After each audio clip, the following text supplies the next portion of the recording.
Kur'an'da Allah Teala Peygamberimize kayırıp aytat, "Qur Rabbi zidni ilma."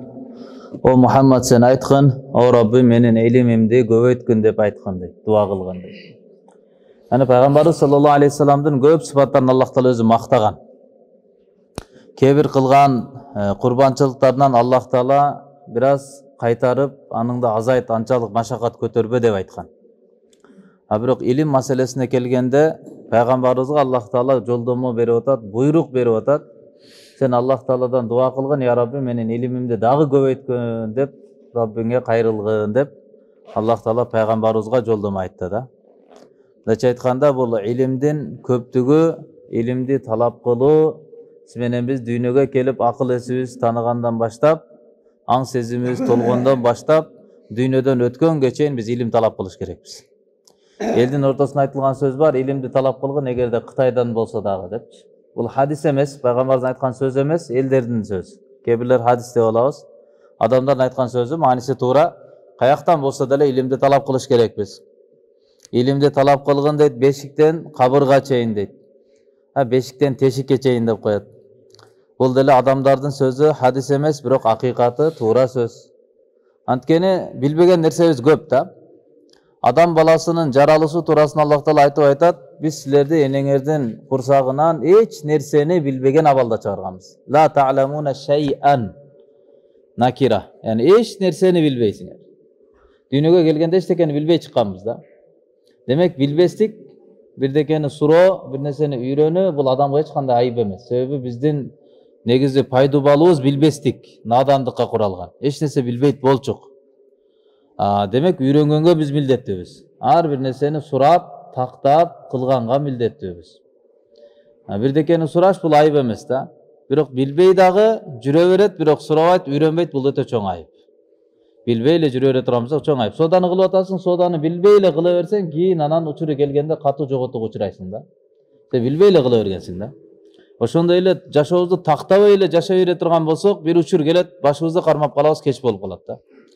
Ошондон иншаллах бул сиз менен биздин сабагыбыз мындай жөнөкөй эле баягы кызыктыруу, bir таргип сабак эмес, балким амалий сабак. Амал кыла турган жашоодо эмне сүннөт адептер бар. Кайсыл жерде кандай амал кылыш керекпиз, ошол туурасында болуп атат. Азыркы биздин бүгүнкү темабыз уйкудан ойгонуунун адеби дейт. Uykudan turgandan keyin qanday adepler var, emne sünnetler var, oşol tuurasında. Birinci, uykudan tez turu. Qala al-Ash'as rahimahullah, "İza sami'a as-sariha qama fasalla." Hazret Ash'as radıyallahu anh aytat, kaçanda süyüktü Peygamberimiz Muhammed sallallahu aleyhi ve sellem qoroz qıyqırganын uqqanda daro turup namaz okuşeledi. Demek oygonor zamat turup ketetele degen söz. İmam Bukhari rahmatullah hadis rivayet kılgan. Oygonor zamat qoroz qıyqırgın uqqandan keyin daro oygonotala deyt, anan turup namaz okuytulu. Demek birinci uykudan oygonunun adebi, oygonor zamat turganın hareketini kılış gerek eken Peygamberimiz aleyhissalatu vesselam jalkooluktan özü pana tilegen. O Allah'ım men senden jalkooluktan pana tileymin degen. Jalkooluktan özün saktagın meni degen.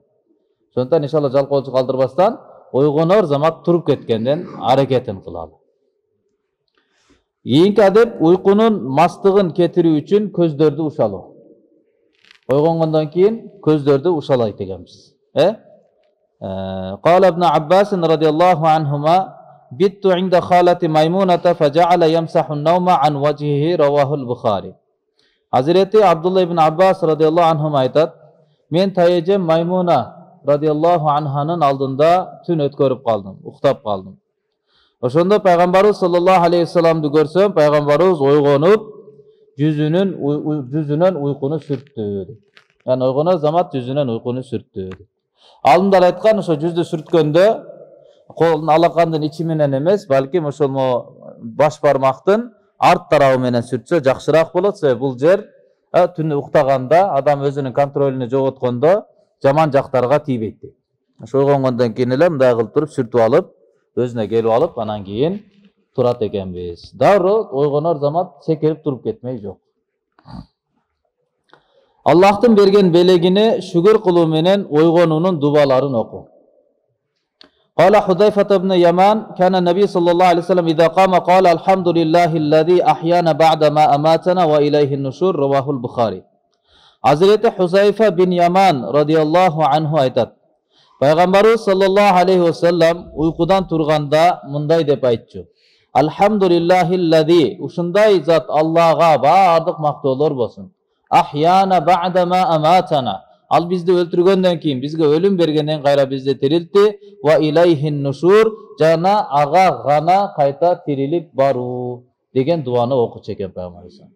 Demek oygonor zamat ошол Allah'ın bergen bul belegi ekendigini bir sira жүрөгүңүзгө alıp geliyor. Oygonsoңуз gözüңүздү açsanız gözüңүz görüp atat, kolunuz işlep jatat, жүрөгүңүz urup atat, akıl esiniz jayında. Allah Taala bir ölümden kayra sizi bir tiriltti da. Kança degen adamlar var uykuya ketет, ойгонбой калат. Sizди кайра жашоо тартуулады. Ошол жашоо тартуулаган Аллага шүгүрлөр болсун деп сүйүктүү пайгамбарыбыз Мухаммад алейхиссалам ушул дуаны окуп алып туруп анан турат болчу да. Жана Ali İmran сүрөсүнүн акыркы 10 аятын окуу дейт. Бул тууралуу Hazreti İbn Abbas radıyallahu anhum айтат. Пайгамбарыбыз sallallahu aleyhi ve sellem ойгонду дейт. Faja'ala yamsahuna man wajhihi. Yüzünen uykunu sürttü. Summa qara 10 ayatil khawatim min suret Ali İmran. Anan Ali İmran сүрөсүнүн akırkı 10 ayatını okudu. Akırkı 10 ayatlarda okudu. İnne fi halqis semawati vel ardi ve ihtilafil leyli ven nahar degen ila ahiril aya. Uşul ayatlarda okudu dedi. Uşul ayatlarda okup varıp anan darat alıp darattan bir suak işletip kayra gelip namaz okudu. Demek oygongondan keyin uşul ayatlarda okuy turgan bolsok, bul dele Peygamberimiz aleyhissalatu vesselam'dan kılgan sünnetine layıktуу bolot. 5-nji adep oygongondan keyin miswak koldono. Miswak işletiw. Qala ibn Umar fayda istayqada Nabi sallallahu aleyhi ve sellem bada'a biswak musnad Ahmad. Ahmad rahmatullah musnad kitabında gelet. Peygamberimiz sallallahu aleyhi ve sellem uykudan oygongondo birinci miswaktan başlaçı deydi. Birinci oygonor zamat Peygamberimiz ozuna miswak koldonçu deydi. Demek oygongondan keyin da miswak işletti, bul sünnet bolup sanaladi. Eki kolun bilegine çeyin 3 jolu juup alıp. Oygongondan keyin eki kolubuzdu juup alat ekenmiz. Qala Nabi sallallahu aleyhi ve sellem "İza istayqada ahadukum min nawmihi fala yaghmis yadahu fil ina hatta yaghsilaha thalathan fa innahu la yadri ayna batat yaduhu." Rawahu Muslim. Kaçanda sizlerden biriңер uykudan oygoңсор, anda kolunu 3 jolu juumayınça bir idişke salbasın deydi. Antkeni al bilbeyt kolu kayakta tün ötkörgөнүн. Bul murdakı zamanında aytılgan. Peygamberimiz aleyhissalatu vesselam'ın zamanasında al uçurda negizinen çoğun kajetke barganda daratxanaga, çoğun uşatuğa. Alar su işletişpeyt ele de kesek menen ele koldonuşçu. Giyin anan misali Kuba meçitteki adamlardı Allah Teala Kur'an'da maktap gelgen fihi ricalun yuhibbuna yatatahharu. Anda şunday bir adamlar var, erkekler var. Alar öte tazalangandı jakşı görüşöt depçi. Alardan uşoyt kanday tazalanasыңар, emne sebepten Allah sizlerdi maktады degende aytkan, biz taştın ayağынан suunu dagı erçitebиz. Yani kesek koldongondan keyin anan suunu dagı koldonobuz, suu menen dagı juyбуз, istinja kılganda, darat maselesinde, daratxana maselesinde dep aytkanda. Sahabalardan jalpысынан demek alar kesek gana koldonuşkan. Emne üçün alar juugan emes, negizinen juu kaçan vacip bolot, kaçanda dirham ölçömünü jetip ошондон assa da. Dirham ölçömü degen ulamalar aytkan, kolunuzga su kuyup turup, kolunuzda mınday jayganda kança su kalsa oşonu dirham ölçömünçölük dep aytılат deydi. Dirham dep күмүштүн тыйынын айтат. Ошо ölçömчөлүк. Значит, мабади ал-асаби' манжалардын башталган жерлери да. Ошонун аралыгыны, ошончолукту dirhamдын ölçömü деп айтылат дейди. Ошончо najас болмоюнча жууш важип эмес да, милдеттүү түрдө эмес. Сахаба радыйаллаху тамак ашы суу эле, курма эле да. Bizge okşop sahabalar alar ar kандай химикаттарды, түрдүү тамактарды жеп, алардай баягы чоңго бошонгону барганда анчалык деңгээлде денесине najас чукпайт эле. Ошондон жөн эле кургатып коет болчу. Түшүнүктү? Демек помаленькому барганда дагы, кичине бошотууга барганда дагы кагаз менен эле кургатып койсо бул жетиштүү болот да. Анчалык деңгээлде najас чукпайт да. Пайгамбар алейхиссалам bunun анын колу каякта түнөткөндү билбеди дегендин мааниси, кургатып койгондо кээде калдык калып калат денеде. Анан түнү жаткан учурда ысыкта башка нерсе болуп тердегенде ошол колуна нажас жугуп калыш ыктымалы бар деген сөз да. Колу каякта түн өткөндүгүнү билбейт, ошондуктан идишке колуну салбасын жуумайынча. Эмнеге идишке колуну салат? Мурдакы заманада суулар сиз менен биздикиндей крайниктер эмес эле, идиште болчу, ошондон сүзүп алып, кол менен эле сүзүп алып жуушат. Уламалар айтат, анда кантип жуйт? Идиш турат. Колду салбаса анан эмне менен жуйт десе, кездемени салып туруп, кездемени сырыктырып, ошо менен жууп алсын да, анан кийин анан колу менен алып, колу менен жуй берсин дейт. Yani kolunu juvasın, andan keyin kolunu idişke salsın dep Peygamber Aleyhisselatü Vesselam aytkan. Keybirler usul hadisni daratqa dalil kılat. Daratda 3 jolu kol juvus sünnet dep. Birok muhakkik ulamalar aytkan, jok, bul dalil bolboyt. Bul uykudan turgandan adep aytılıp atat bu жерде. Bul daratqa teşesi jok hadis bul deyt. Bul darat meselesi emes bul deyt. Daratqı öz alınca başka hadis menen dalil bolat. Demek uykunun adebi kандай eken, oygongondan keyin bilekке чейин колубузду 3 жолу жууп алат экенбиз жакшынакай. Ковид жакшы эле үйрөттү окшойт, жуугандын адебини. Балдарыбыз эле күндө ошо мультикти көрүп атат болуш керек, Колду кандай жууш керек экен. 7-нчи, дарат алуу жана даратта мурдун жакшылап тазалоо. Мурунга өзгөчө көңүл буруп коюу. Уйкудан тургандагы даратта. Пайгамбарыбыз саллаллаху алейхи вассалам айткан: "Ида стайqada ahadukum min manamihi fatawadda falyastathir 3 marratin." Fa'inna şeytana yabitu ala khayashimihi rawahul Bukhari. Kaçanda sizlerden birinden uykudan oygonup anan darat ala turgan bolso, uykudan oygonup anan darat ala turgan bolso, anda 3 jolu murdun jakşılap çayqap alsın. 3 jolu murdun çayqasın. Antkeni şeytan adamdın tanoosunda tün ötkөрөt. Yani tanoodо turgan bolot, sondan jakşılap murdunu çayqap alsın dep Peygamberimiz sallallahu aleyhi ve sellem aytkan. Başka hadiste ne kılat? Şeytan siz uktap jatar aldığında başınızga 3 tüyün tüyöt. Her bir tüyün tüygen sayın al sözlerde aytıp üyleyt. Uktay bergen tün uzun, uktay bergen tün uzun, uktay bergen tün uzun dep adam balasını uykuga salgandın hareketin kılat. Maksatı emne? Birinci tünkü ibadat bolbosun, tahajjud okulbasın. Ekinci erte menen bagındat namazı kaza bolsun. Oşo maksatda adamdı şeytan uktatkandın hareketin kılat. Kaçan da adam balası oygonup, duanı ayta turgan bolsa, Elhamdülillahillazi ahyana ba'da ma matana ve ileyhin nushur dep duanı ayta turgan bolsa, Peygamberimiz Aleyhisselatü Vesselam aytat, Allah'ın atını atagandan keyin bir tügün darı oşoda çeçilet. Barıp darat ala turgan bolsa, ekinci tügün çeçilet. Gelip namaz okuy turgan bolsa, üçüncü tügün da çeçilet. Oşuntip adam oşol günü köngülü açıp, jakşı manay menen gün ötkөрөt. Eger bunu kılbay turgan bolsa, erте менен турду, тарс парс, бети колуну жууду, тамагыны жеди, намаз каза болуп калыптыр деди, ошон боюнча жумушуна башка жакка кетти. Даратталган жок, намаз окуган жок, дуа окуган жок. Анда түйүндөрдүн бири да чечилген жок. Адам кечке чейин көңүлү жок, жалкоо болуп күн өткөрөт. Жүрөгү кысылган, күнүнүн берекети жок, маанайы жок. Эмне себептен? Шайтан байлап койгон боюнча көңүл ачылбай, убактысы өтүп кетет экен да. Sondan erте менен турганда эле дуаны окуп, дарат алып, намаз окуп алыш керек. Вандаттан кийин эс алган болсоңуз да, 2 рекет окуп алып туруп, ишрак бар, духа намаз бар. Жумушка чыгарда хажет намаз окуп алып туруп жумушка чыгыңыз. Колдон келген болсо, машалла, Аллахым берип, ата-энеңиз тирүү болгон болсо, ошолордон дуа алып туруп чыгыңыз. Урду сокто эле өзүбүз эле бүтүрөм деп кете бербеш керек да. Алла жардам бере турган болсо бүтөт. Алла берекесин берсе бүтөт. Ошо береке тарта турган амалдарга өзгөчө көңүл буруш керекпиз. Ата-энеси тирүү адамдар, яны колунда өтө чоң бир бакыттын бир тажысы бар да. Алар колдонуп калыш керек. Балдарыбыз деле көрөт. Үлгү алат, тарбия алат, чыгар алдында дуа берип коюңуз. Сиздин бизге кылган дуаңыз түз тиет экен. Ишиме береке берсин, мына жумушка кетип атам апа, бир дуа берип коюң деп алып кетсеңиз, балдарыңыз, кыздарыңыз көрүп турат. Аларга айтып түшүндүргөндөн көрү биреке эле мамилени көрсөтүп койсоңуз, ошо менен таасирленип, алар ошо менен тарбияланышат. Үйдөгүлөрдү да ойготуу. 8-нчи адеп, үйдөгүлөрдү дагы ойготуп коет экенбиз. Өзүбүз тууралуу өзү тиричилик кылып жүрө бермей жок экен. Эс албасын деп алардын үстүнө жаап койбойт экенбиз. Кала Наби саллаллаху алейхи вассалам: "Иза стайqada ar-rajulu min al-layl wa ayqada ahlahu wa sallaya rak'atayn kutiba min az-zakirin Allah kaseera wa az-zakirat." Rawahu Abu Davud. İmam Abu Davud rahmatullah aleyhi rivayet kılan hadiste Peygamberimiz aytar. Bir adam, erkek kişi tündün içinde oygonsa, ойгонуп тахажжуд окуй турган түндүн ичинде ойгонду.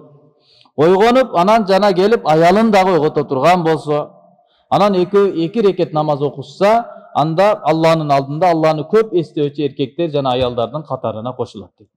Куранда Алла мактаган: "Закирин Аллаха касира ва закират", Алланы көп эстеген эркектер жана аялдар деген аятка дын катарына бул адамдар да кошулат. Демек пайгамбарыбыз өзүң эле эмес, үйдөгүлөрдү дагы ойготкун дегенге кызыктырма берип жатат. Ошондуктан түндөсү тургандан кийин өзүбүз эмес, аялдарыбызды дагы, бала чакабызды ойготуп коюш керек экенбиз. Өзгөчө багымдатка милдеттүү түрдө. Багымдат бул фарз. Туурабы? Уктай берсин, чарчап калды, эс алып алсын деп үстүнө төшөк жабып койгондук, бул анын үстүгө устаздарыбыз айтат эле, тозоктун эле төшөгүнү жабып койдум деп. Оттун төшөгүнү жабып атасың деп. Уктабасын, ал билип турабыз, бир намаз каза болсо канча жооп берет, канча жалкоочулук кирип келет. Адам напсисине каршы туруу менен ийгиликтерге жетет. Напсини ээрчип алуу эле, напси каалаган нерсени кыла бериш менен ийгиликке жетпейт. Каалаган нерсесин үй бүлөгө жеткире бериш менен аларды туура тарбиялабайбыз. Алланын өкүмү кайсыл учурда кандай өкүм болсо ошого тургузуш керек. Ошонун ичинде дүйнө ахиреттин тарбияты бар. Намаз окуу 9-нчу. Кала Наби саллаллаху алейхи вассалам: "Яқуду шайтан ала қафияти раси ахадикум идha huwa nam саласа уқат. Ядибу макана кулли уқта алейка лайл тавил фарқут." Пайгамбарыбыз саллаллаху алейхи вассалам айтат: "Силердин бириңердин башыңар тарабында шайтан түндөсү уйкуга кеткен учурда 3 түйүн түйөт" дейт. Ар биринде сенин алдыңда узун түн турат, жата бер, уктай бер. Узун түн турат, жата бер, уктай бер деп туруп түйүн түйөткөн да. Ойгонуп туруп Алланы эстей турган болсо бирөөсү чечилет, дарат алса экинчиси чечилет, намаз окуса үчүнчүсү, бардыгы чечилет. Ошентип адам көңүлү ачык, маанайы жакшы болуп, маанайлуу болуп ойгонот. Болбосо адам көңүлү чөккөн, маанайы жок, жалкоо болуп ойгонот деп Бухари рахматуллахи бул хадисте риwayat кылган. Демек уйкудан турганга байланыштуу кыскача ошондой адептер бар экен иншалла. Сактайлы жана үйдөгүлөргө да иншалла үйрөтөлү. Анан түшкө байланыштуу адептер. Ойгондук, түшкө маселелер көп келет, Түштө кандай болуп кетти, эмне болуп кетти деп. Түш чоң нерсе негизине. Пайгамбарыбыз саллаллаху алейхи вассалам сахих хадисте айткан, имам Бухари рахматуллахи риwayat кылган хадис, 45 пайгамбарчылыктын аян бар го, аяндардын келүүсү. Вахи. Ошо аяндардын бир бөлүгү болуп эсептелет бул түш. Пайгамбарлар өтүп кеткенден кийин бир канча аяндардын келүү жолдору жабылган, бирок бир канчалары ачык калган, ошолордун бири түш да. Түш аркылуу кээде адам баласына аян берилет. Кээде кандай болот экенин кабары берилет. Алымдар түштү 5 түрдүү адамдардын түшү бар деген. Пайгамбарлар түш көрөт. Диндар, таква адамдар, салихундар түш көрөт. Ошондой эле жөнөкөй жалпы мусулмандар түш көрөт, бизге окшогон рядовойлор. Жана ошондой эле күнөөкөрлөр түш көрөт. Капырлар түш көрөт. Пайгамбарлардын түшү ачык чындык болот. Аларга берилген вахи аян болот. Пайгамбар алейхиссалату вассалам мисалы мен көрдүм үммөтүмдү, мен көрдүм тозокто деген көптөгөн түшүндөгү айткан хадистери бар. Пайгамбарыбыз алейхиссалату вассаламдын адаты эле, жакшы көрөт эле, багымдат намаз окулуп бүткөндөн кийин элге кайрылып алып, ким бүгүн түнү кандай түш көрдү деп түштөрдү жоруп берет болчу. Түшкө ислам шариятында маани берилген. Пайгамбарлардыкы бул чындык. Салихун, таква, диндар адамдардыкы көпчүлүк түштөрү булардыкы да чындык болуп эсептелет. Түштө келген аяндарга өзү амал кылса жакшы. Бирок бирөөгө ал шарият болуп бир милдет, бир өкүм андан чыкпайт. Салих адамдарга, таква адамдарга түшүндө бир көрсөтмөлөр болсочу. Бирок өзүнө байланыштуу Алла менен болгон мамилеси болот. Жалпы мусулмандардыкы жарымга жарым. Жарым түшү туура, жарым түшү калп эле, жөн эле. Күнөөкөрлөрдүкү көбүнчө туура эмес түштөр, бираз туура түштөр кирип калат, чын түштөр кирип калат. Капырлардыкы болсо кээде эле туура болуп калбаса, негизинен алардыкы туура эмес түштөр кирет. Деп адамдарга байланыштуу түштөрдү берген. Пайгамбарыбыз саллаллаху алейхи вассалам айткан, кээ бир түштөр Алла тараптан болгон сизге сүйүнчү болот, кээ бирлер шайтандын кайгыртуусу болот, кээ бирлер адамдын напсисинин өзүнүн азгырыгы болот. Мындайча айтканда ойлонуп жүрө бересиз, ошо нерсе сиздин түшүңүзгө кирет да. Бул эчтекеңиз, буга эч кандай көңүл бурулбайт. Кээде шайтандын кайгыртуусу болот, шайтан жактан келген түш болот. Ал жаман түштөр. Жаман түштөрдү ахлам деп коет, хулум деп коет. Ошо жаман түшкө байланыштуу да азыр адептерин өтөбүз. Андай түш көрсөк эмне болот? Кээде адам анан жакшы түш көрөт. Бул периштеден, Алладан болот. Жакшы түш көргөндө эмне кылабыз?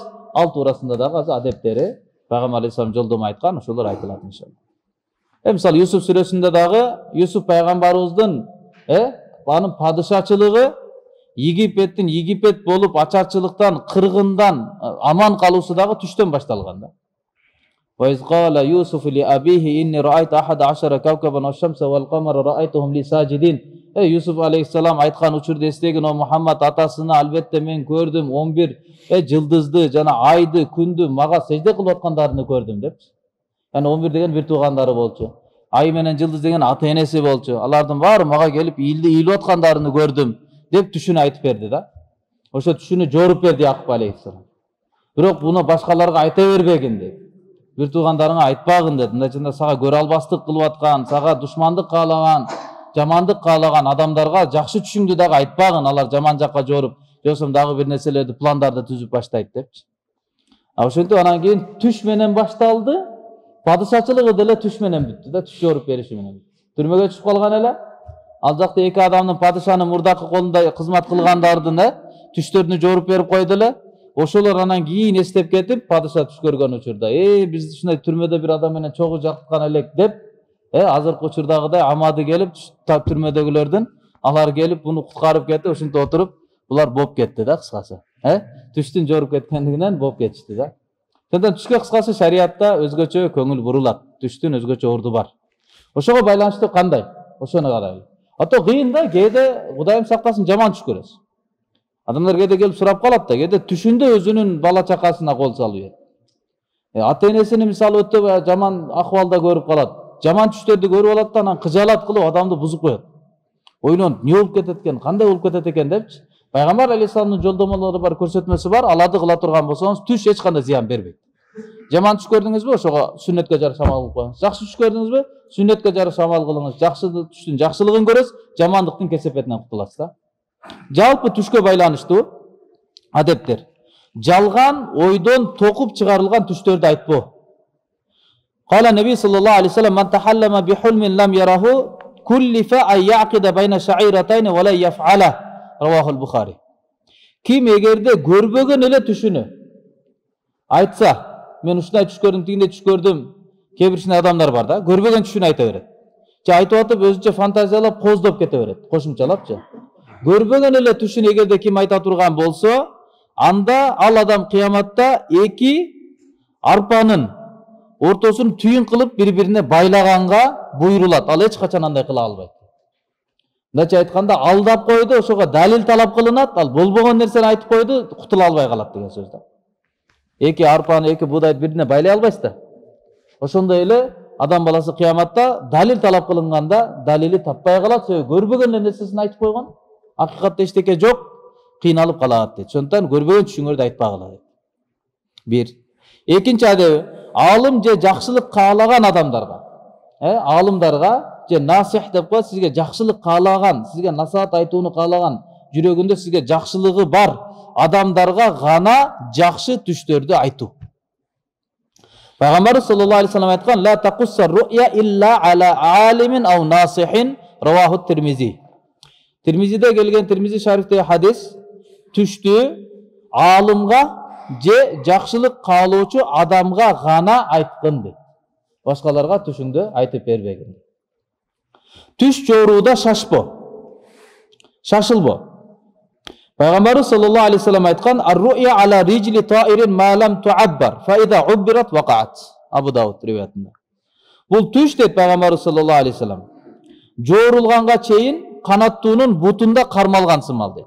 Канаттуунун бутунда мисалы ташты кармап турат, ошо сыяктуу түш кармалып турган сыяктуу дейт, жоорулганга чейин. Файда оббират, качанда ал жоорулса, ал түшөт дейт. Yani ошондой болуп орун алат жашоодо. Жашоого таасири тиет, жоорулуп калгандан кийин. Ошондуктан жоорутуп алганга шашылбастан жакшы алымдарга же жакшылык каалаган адамдарга жакшы тарапка жоорутуп алгыла. Шашылмай жок да. Түш жооручу адамдын түштү жоорууга киришүүдөн мурда төмөнкү дубаны окуу. Жана сизден бирөө келип сурап калды, түш көрдүм эле, түшүмдү жоруп бересизби депчи. Анда ушул дуаны окуп туруп, анан кийин гана айта бер деш керек экен. Хайран талакка ва шарран татавакка, хайрун лилла ва шаррун ли адаина, алхамдулилlah ла кулли хал. Ушул дуаны айтып коюп туруп, кана түшүңүздү айтыңыз деп туруп, анан кийин түштү жормой экен. Түшүнүктү? Бул туурасында Ибн Зумал рахимахуллах айтат, пайгамбарыбыз саллаллаху алейхи ва саллям багымдат намазын окугандан кийин адамдарга жүзү менен жүздөнүп олтурат эле. Жана пайгамбарыбызга түш пайгамбарыбызга жакчу. Анан айтат эле, силердин бириңер бүгүн кандайдыр бир түш көрдүбү? Дейт эле. Анан Ибн Зумал радыйаллаху анху айтат, мен айттым, о Аллахтын элчиси, мен бүгүн түш көрдүм дедим. Десем пайгамбар ушул дуаны окуду дейт. Жакшылыкка жетесиң, жамандыктан сактанасың, жакшылык бизге болсун, жамандык душмандарыбызга болсун, жана Роббул аламин болгон Аллага баардык мактоолор болсун деп туруп, кана уксуз эми түшүңдү айта бергин деп айтты. Дуаны окуп туруп, анан кийин түштү сурап, анан түштү жооп берди дейт. Демек ушул дуаны айтып коюш керек экен, ким бизге түшүмдү айтып берем деген болсо. Жок дегенде кыргызча. Жакшылыкка жет, жамандыктан сактан, жакшылык бизге болсун, жамандык душмандарыбыз болсун, Аллага мактоолор болсун, кана айта бер деп коюш керек экенбиз.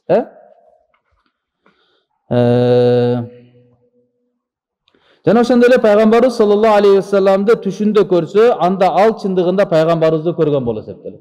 Себеби пайгамбарыбыз айткан: "Ман раани фин нами факат раани", раваху Муслим, ким түшүндө мени көрсө, ал анык мени көрдү деген.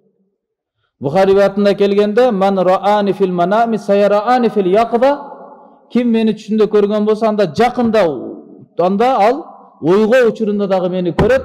Шайтан менин өңүмдө кире албайт түшүңөргө деген да. Өңүмдө да көрөт деген, өңүндө. Бирок бул боюнча түшүндүрмө бар. Анча-мынча туура эмес түшүнүктөр дагы бар.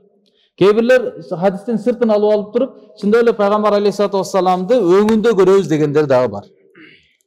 Бирок көпчүлүк уламалар ахлу сунна вал жамаат жок, бул хадисти түзмө-түз түшүнүлбөйт. Эгерде өңүндө көрөбүз дей турган болсок, пайгамбар алейхиссалам кабырынан туруп чыгып келет, анан сиз аны менен учурашасыз деген сөз болуп калат да. Ойго учурда дагы көрөт деген маанич. Демек пайгамбар алейхиссалату вассаламды түшүңүздө көрдүңүз. Анда пайгамбар сиз менен жолугат экен. Бирок кабырга ортур зиярат кылып салам бергендер бош кабырга салам берип калат экен. Пайгамбар дүйнөнүн баардык жакты кезип жүрөт экен деген маани болуп калат. Ар бир адам менен жолугат экен. Анда сахаба заманасында чектелүү дагы болбой калат дейт Ибн Хажар Аскалани рахматуллахи жазган. Анда сахаба деп кимди айтабыз? Имам менен пайгамбарга жолуккан, имам менен дүйнөдөн өтүп кеткен адам сахаба болуп айтылат.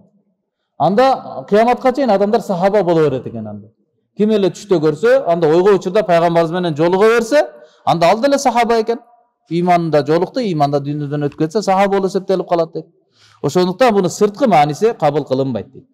Балки имам Муслим рахматуллахи дагы мисалы келген риваятта, ким түшүндө мени көргөн болсо фака аннама, ал ойго учурунда мени көргөндөй, окшотуу ыкмасында. Ошондон бул хадисти ушундай кабыл кылабыз дейт, бир мааниси. Ал ойго учурунда эле көргөндөй болот. Же болбосо бул айткан сөзү ошо өзүнүн заманасындагы адамдарга айткан. Пайгамбарыбыз тири учурундагыларга, алыс жакта жүрөт, Мединада, Меккеде эмес. Ким түшүндө көргөн болсо, жакында ойго учурда мени көрөт. Алла анда алып келет, хижрат кылып, көчүп келип мени менен жолугат деп өзүнүн заманасын айткандыр. Ушул хадисти, ушу сөз менен, ушу текст менен. Бул деле ыктымалы бар. Же болбосо кыямат боюнча айтылып аткандыр. Ким мени түшүндө көргөн болсо, анда жакында өлгөндөн кийин иншалла кыяматта мени өзгөчө көрөт. Кандай шафаатым ага важип боло турган деңгээлде көрөт. Өзгөчө жолугу болот мени менен деп кыяматта айтып аткандыр дейт. Деп ушундай хадистин ыктымалдары менен, маанилери менен, тавилдери менен түшүнүлөт. Түзмө-түз түшүнүүгө эмес. Ким түштө көрсө, ойго учурунда сөз пайгамбарыбыз менен жолугат. Бул дүйнөдө азыр деген маани эмес. Чүнүктө демек сүйүнүч экен, ким түштө пайгамбар алейхиссаламды көрсө, кыяматта шафаат деген мааниси бар экен. Ким түштө көргөн болсо, пайгамбарыбызды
Tuş görse, anda al Allah Taala'dan, andıktan al üçün Allah'a maqtoo aytsın deydi Buxari rivayetinde.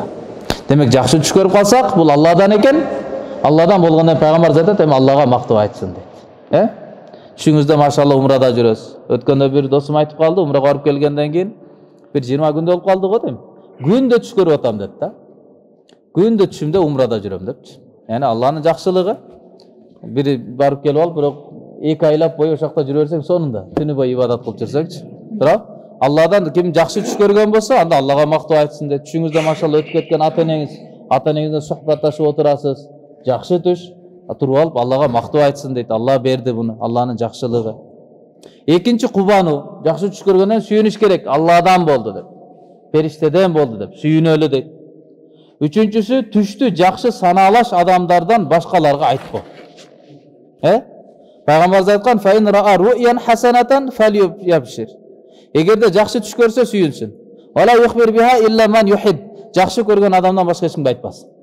Ким саналаш адамдары болса, жақсы көрген адамдары болса, ошого эле жақсы түштү айтып берсин, калгандарга айтпасын деп пайгамбарыбыз айткан. Муслим риваятында. Кийинки адеп аны жақсылык тарапка жоруп алууга аракеттенүү. Жақсы жакка жоруткандын аракетин кылалы да. Жаман жакка жорутпайлы. قال النبي صلى الله عليه وسلم إذا رأى أحدكم الرؤيا الحسنة فليفسرها وليخبر بها. Sizlerden biriңер жақсы түш көрсө, аны жақсылап чечмелеп жана аны кабарласын. Yani аны өзү тафсирини талап кылсын. Начында жақсылап чечмелесин, жақсы жакка жорутсун да, анан кийин анан кийин жорулган тарабыны айтып койсун дейт. Ошол орундалат Кудайым буйрса, жашоодо ошонун таасири болот. Түшүнүктүү? Жақсы түшкө байланыштуу. Жаман түштөргө байланыштуу кандай? Жаман түш деген эми жүрөктү кыжалат кылган, андай жашоодо андайдын орундалуусуну каалабаган түштөр кирип калса эмне кылабыз? Биринчи, жаман түш көрсө сол тарапка 3 жолу түкүрүү. Экинчи, 3 жолу аузу биллахи минеш шейтанир раджим деп айтып коюу. Үчүнчүсү, жаткан абалын өзгөртүп алуу. 3 амал кылат экенбиз. Пайгамбарыбыз айткан: "Идер ахадукум ру'я якрахуха", жактырбаган түштү көрсө, фалябсук ан ясарихи саласан, 3 жолу сол тарабына түкүрүнсүн, деп койсун 3 жолу. Вал ястаид биллахи минеш шейтани саласан, 3 жолу аузу биллахи минеш шейтанир раджим десин. Вал ятахаввал ан жанбихи аллази кана алей, кайсыл капталда жаткан болсо, ал капталынан өзгөрүп алсын дейт. Кандай жаткан болсо, ошол абалын өзгөртүп койсун да, ошол 3 амалды кылып койсо, толук жүрөктөн ишениңиз, жана аны эч кимге айтпаңыз, эч кандай нерсе сизге зыян бере албайт. Болду, түштүн зыяны жок болот сизге. Жүрөктөн тынч болуп коюш керек, пайгамбарыбыз айтты. Аллахтын ал түштүн жамандыгынан коргонуп, жакшылыгын суроо. Пайгамбарыбыз айткан, жакшы түш Аллах тараптан болот, жаман түш шайтандан болот. Ошондуктан силердин бириңер коркунучтуу түш көрсө, сол тарабына түкүрсүн жана анын жамандыгынан Алладан коргонуу сурасын, эми ал түш ага зыян бере албайт. Демек аузун окуп коюш керек, ошону окуп атканда Алладан жардам сурап атам деш керек, жана түштү дагы кошуп коюш керек. Кантип аузу биллахи минеш шейтанир раджим ва мин шарри хадал манам.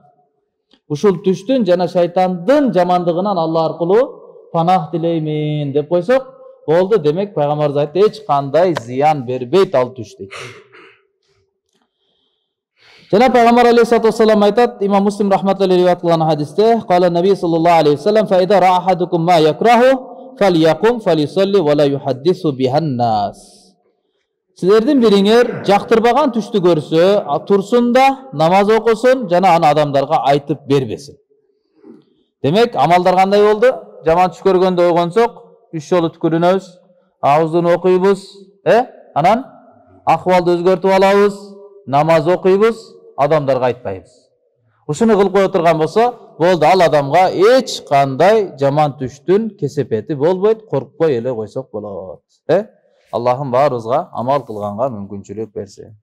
Субхана раббика раббил иззати амма ясифун, саламун алал мурсалин, алхамдулиллахи раббил аламин.